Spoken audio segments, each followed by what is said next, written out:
Okay, today we are going to unbox the Oliso Smart Iron.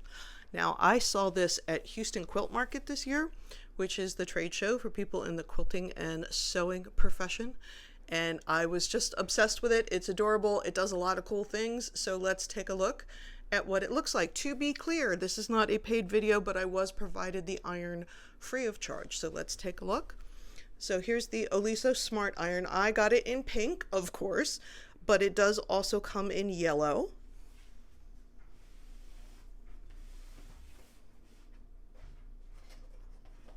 You can tell I cheated and opened it ahead of time to make sure it didn't get stuck. So when you open it up, it tells you all the things that you need to do to get it going.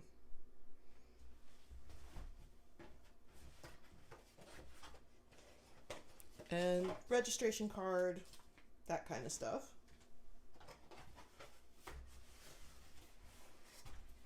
And here it is. It's so cute.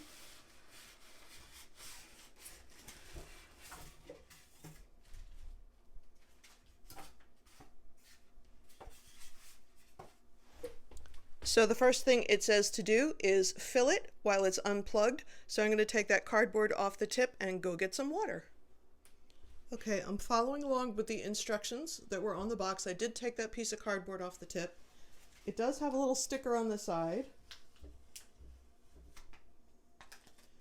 And it says, if you see water in the tank, do not panic. Just means your Oliso Smart Iron was thoroughly tested. So I don't have any water in there, and even if it did have a drop or two, of course, I'd want to fill it up. So I'm going to take the wrapper off the cord. One of the things I liked about this iron when I saw it is that it has a super long cord, which, as crowded as my studio gets, particularly when I'm making cosplays, that can be an adventure. So I liked the idea of having a long cord. So this is a really, really long cord. I think they said it was 12 feet. The other thing that's cool about the cord is it pivots. I don't know how many times you have broken an iron because you're trying to get to the end of your 12-foot cosplay and you're pulling on it and it breaks. The cord breaks right in here, but this is supposed to not do that because of the ball and socket pivot. So I'm loving the idea of this, but I'm not going to plug it in yet because it says to fill it before you plug it in. So I'm going to put it flat.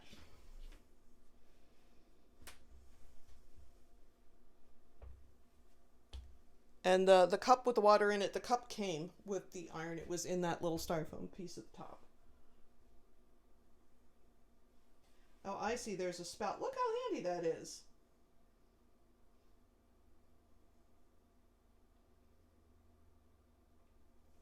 There's a maximum fill line right there, but what I just said was handy. Do you see? Let's see if I can make you see it. You see that there's a little spout right there, so the water goes in neatly and doesn't spill all over.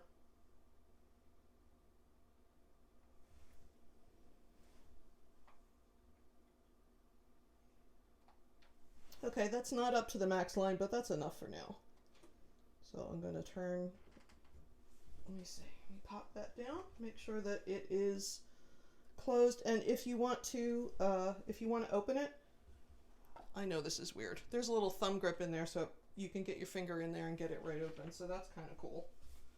Oh, it looks like I have some tape on the bottom. Let's get it. Oh, there's a whole paper on the bottom. Let's get rid of that.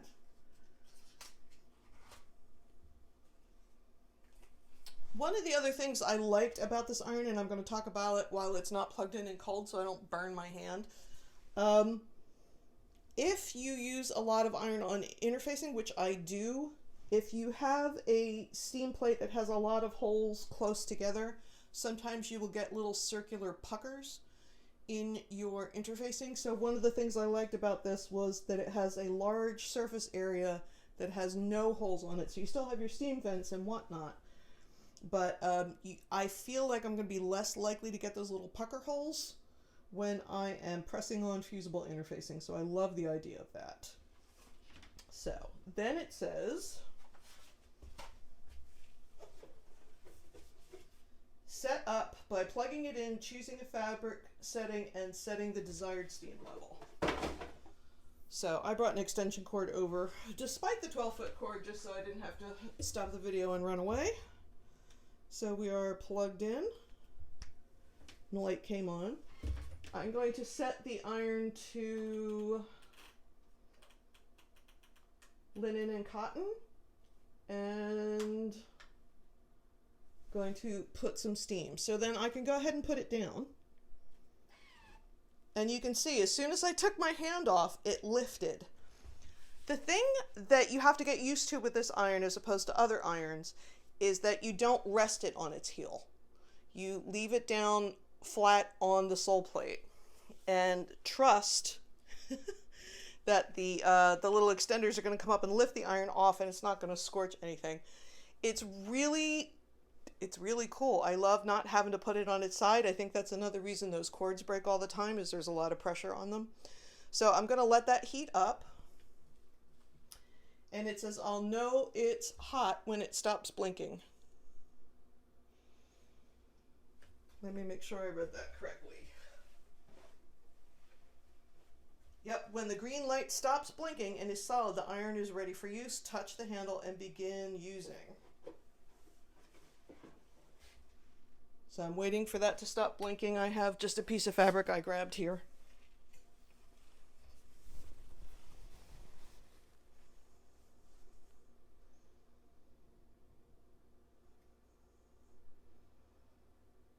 Also, it matches my ironing board cover. How cool is that? Okay, that was pretty quick. You can see I didn't turn the camera off. Now what? Oh, let's do it again. So watch, I'm going to put my hand on it, and the feet are going to retract so that I can iron. So as soon as I put my hand on there, the feet retract. So you can see that the light is no longer blinking, so I know it's heated up. Let's iron a piece of fabric and see what happens.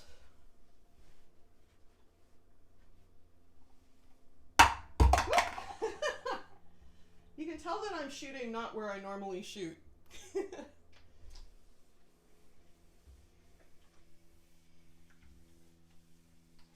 Oh, that's nice. Oh, and see, look what I did. Out of habit, I put it on the heel, and I don't have to do that. There's actually a note in there that says it will be your habit to do that, but you don't have to. So let's see.